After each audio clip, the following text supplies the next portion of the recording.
That's the big prize, like a Nobel Prize, we share together. And what happens to this propeller? You see, the moment the fuel hits, it makes electricity.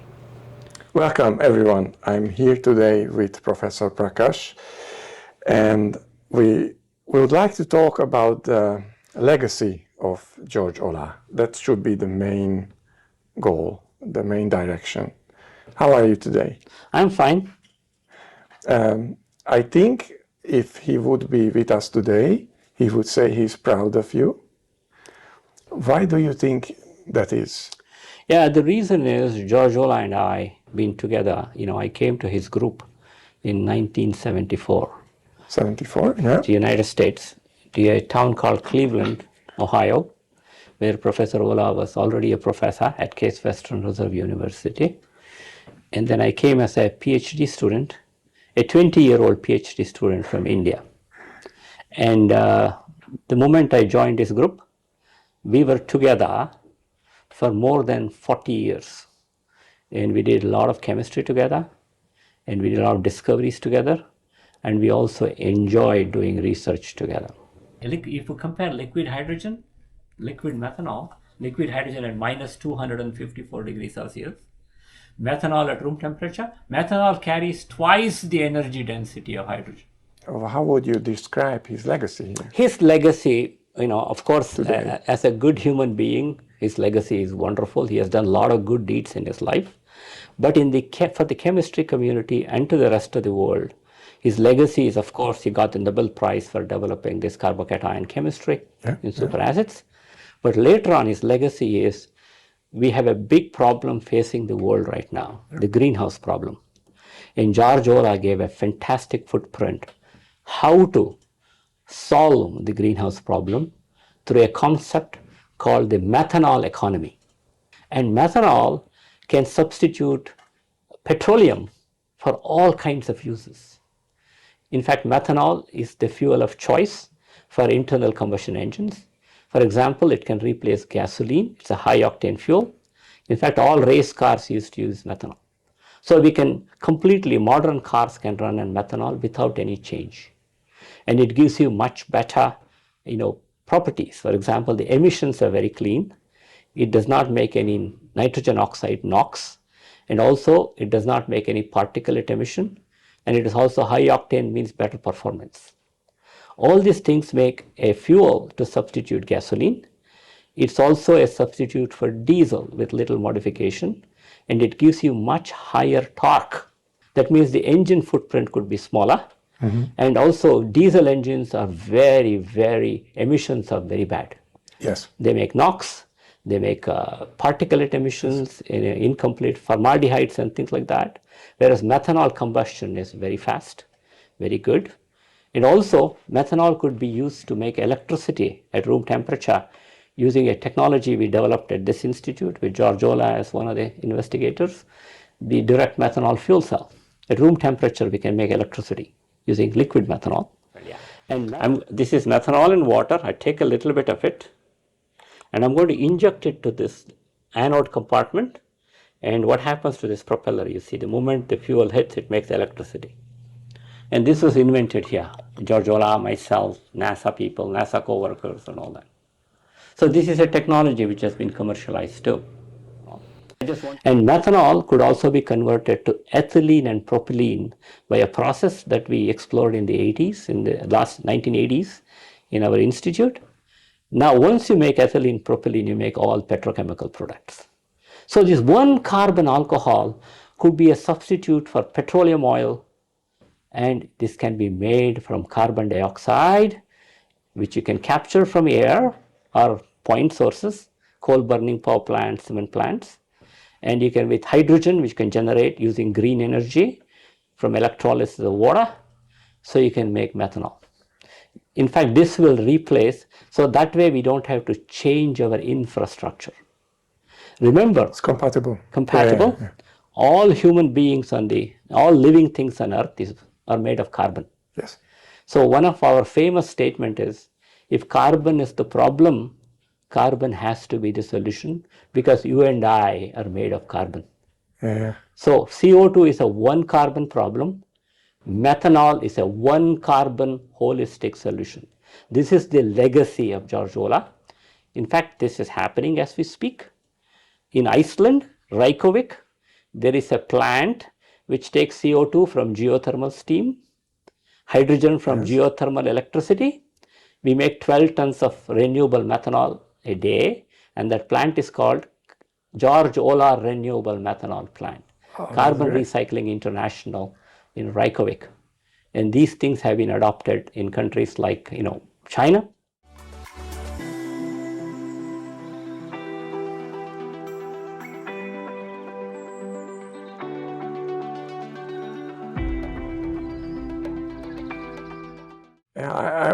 I'm continuously smiling because it is so amazing what you do. What are you most proud of? What most proud of is what we have done is we have developed adsorbents which can capture, the carbon dioxide content in the atmosphere is very small. It's 420 parts per million.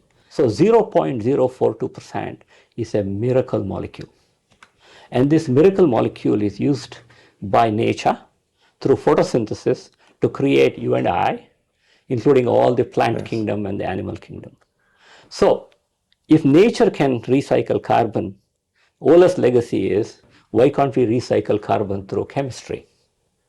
Anthropogenic emissions is more than 40 billion tons annually. Okay? So we have plenty of CO2. Only thing is it's in a very dilute form. Yes. So one of the prime research in the local institute, which we started when George Oláh was alive, how to capture selectively carbon dioxide from air at room temperature and then release it at about 70 to 90 degrees Celsius and then concentrate the CO2 in a bottle at 99% purity. And this has been achieved. In fact, we have already commercialized this process for certain applications. And also, once you capture CO2 with hydrogen, you can make methanol, methane, all these green fuels. And this is also a big ongoing project at the local institute, which began when George Oláh was alive. This will continue, his legacy is continuing at the local institute. And also, what we have developed lately is we can capture CO2 directly from the air into a solution. CO2 is considered a weak acid. And if you have a basic media, like you have sodium hydroxide or potassium hydroxide in aqueous media, you bubble air, you can quantitatively capture CO2 as carbonate bicarbonate mixtures. I call it washing soda and baking soda. You can make it. But to release CO2, you have to heat baking soda and washing soda at high temperature. So you need energy. But what we have developed in the institute is we can make this washing soda, baking soda from air. With a catalyst and hydrogen, we can directly convert it to methanol or methane, but the base is regenerated for subsequent capture. This is called integrated capture and conversion. This will be a game changer to make methanol from air.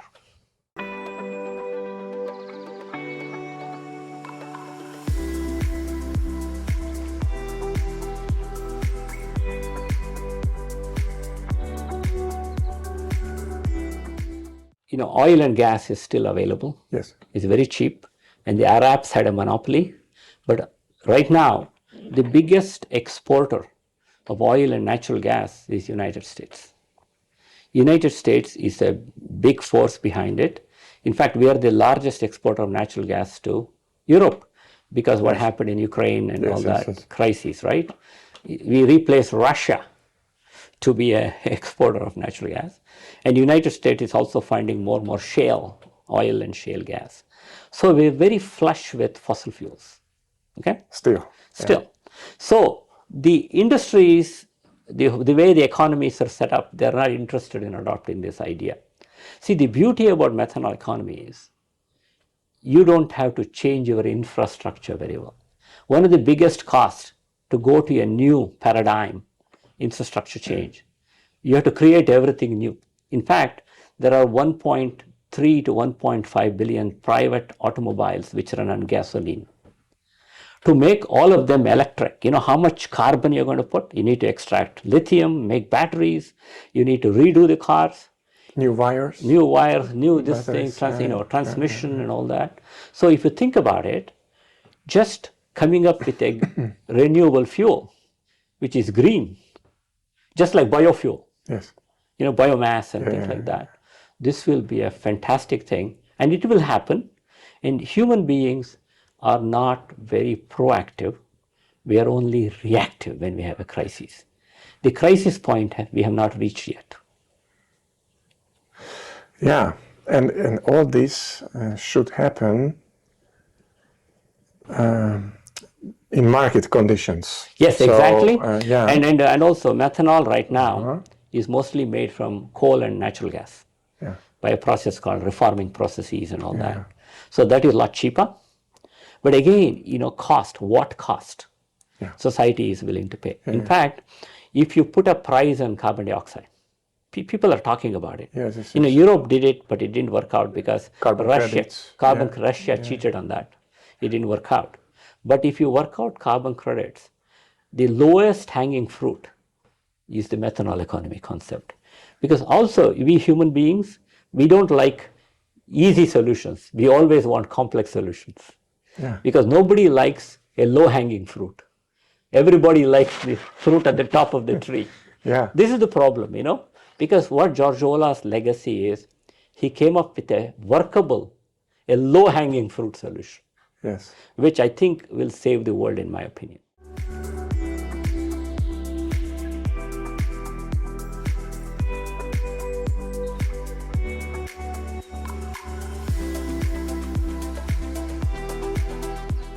With time, it will be also cheaper. And China, I told you, China has already adopted this idea. Just to refresh something, China is not making green methanol yet in big time. They're making it, not much. But they produce 65 million tons of methanol through coal gasification. I didn't know. Because they have very low quality coal. So for them, it is an import substitution. They make 30 million tons of ethylene and propylene through methanol. So they already adopted methanol economy. They just have to use CO2 and hydrogen to make methanol, which they can do. And China has already seen the light. India is doing it. Israel is doing it. In fact, even Sweden has done it. Now the shipping industry, the ships, they burn a lot of very bad fuel called bunker oil, very polluting. Now they're adopting methanol as a fuel. All these things are happening. I spoke earlier with the directors of the IMF, and they wanted that the carbon credit price should be like $70-80. Now it's 10 or below 10 or something like that, in this range. But they wanted to make it higher so that these it will be, You're right. And of course, carbon credit prices, it's higher, the technology will get adopted sooner. But my point is, this will happen, because these kind of ideas, because we humans, we developed all this industrial society by exploiting fossil fuels. What are fossil fuels? Let us define. Fossil fuels, at least in my definition, is fossilized sunshine. It all came from sun's energy, if you think about it. Yes. Right? Yeah. It's very simple. So, Earth does not have an energy problem. Sun is going to be there for next 4.5 billion years. It's not going to die. So, we humans on Earth, we do not have an energy problem, an energy storage, and energy carrier problem. So, nature is already storing sun's energy through photosynthesis. But making fossil fuels takes a long time. So through chemistry, we can make renewable fuels, which mimic fossil fuels. And we need fossil fuels, we need pharmaceuticals, we need agrochemicals, we need plastics. That's how we developed our societies. So we can replace fossil fuels with renewable fuels. And the best renewable fuel is methanol. CO2 is a one carbon problem. Methanol is a one carbon solution. This has been commercialized. In fact, I just want to show you. Toshiba built this commercially. Just to show you. You can take it in the airplane and charge yourself. It looks like a radio. An old radio. Yeah. Yes. And this can give you power to, charge your cell phone or whatever in the airplane. And also, this is something which a company in Germany is building it. This is a portable methanol fuel cell. which is made by Smart Fuel Cells in Germany. And this is used by a lot of armed forces for powering their communication gear. It's portable. Because these fuel cells have no thermal signature. They don't produce much heat. And that's good for the army. Yeah. Uh-huh. So, and it's portable and it's powerful enough. Yeah, enough. Yeah, they are building anywhere from 70 watt hours to 5 kilowatt hours. 5? Yeah. Kilowatt. And kilowatt hours. And also people have built, methanol high temperature fuel cell, georgeolah. They will see a 20 kilowatt fuel cell. So looking into the future a little bit, just not too far away, next 5 years, what are the steps you will take, this institute will take? Oh, the steps are, we are still doing, our institute is set to do a lot of fundamental research, and also we do education. We have a lot of PhD students, postdocs, who come from all over the world. In fact, our institute represents a mini United Nations. And that was Olah's legacy too. Oláh believed that we should train everybody. Yes. He believed that, humankind, he didn't divide, Russia, this, that, China. We never did that. In fact, we have Russian students, Chinese students. We encourage every student to come and study. So we not only do fundamental research, and we also do education, which is most important. If you ask about the institute legacy, is our, graduates. We have alumni all over the world who have done exceptionally well. This is one important. And when we do some interesting research discoveries, we also try to develop it to make a practical, solution to humankind. I like that. So we our discoveries, we take intellectual property, we have patents, even we have European patents, things like that, and we license patents to industry. And we also sometimes do our own startups. In fact, the CO2 capture materials has already been licensed, which is used for indoor air capture. Like you and I are talking. Yeah. And did you know that an average human being over a 24-hour period exhales 1 kilogram of CO2? No, I did not know. Yeah, this is a fact.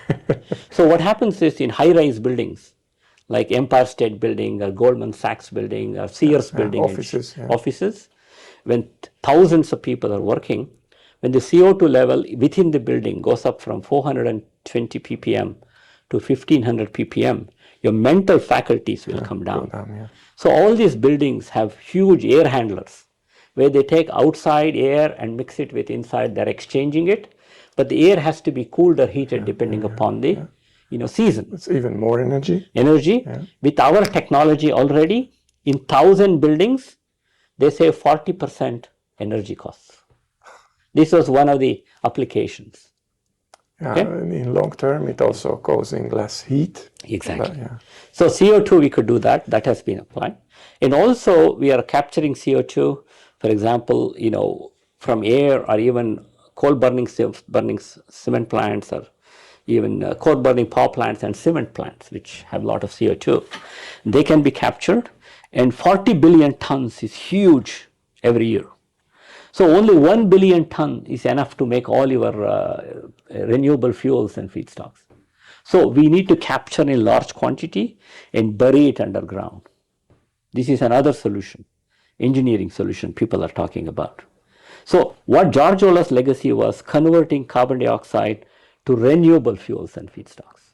That is the methanol economy. That's great. I think, thank you. Yes. And it is a great point to finish our conversation, I think. So it's amazing.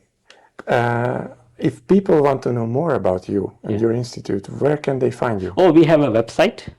And also we have Wikipedia pages. Now we are all open, But still. And also, George Oláh, this methanol legacy. In fact, in 2013, George Oláh and I were jointly recognized with a $1 million prize from the state of Israel. It's called the Prime Minister's Prize for Alternative to Transportation Fuels. Congratulations. So we almost got a Nobel Prize equivalent in 2013 for the methanol economy concept.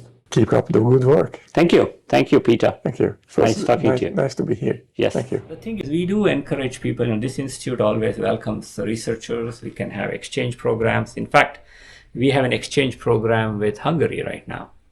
Right now it's going on, and Robert can tell you a little bit about that. Robert, you want to say something? Yeah, we have an established relationship with the University of Page, where we are exchanging students. Today, actually 2 years ago, we had the first student joining this program. We call them Oláh Fellows, right? George Yes, Oláh Fellows. we call them the George Oláh Fellows.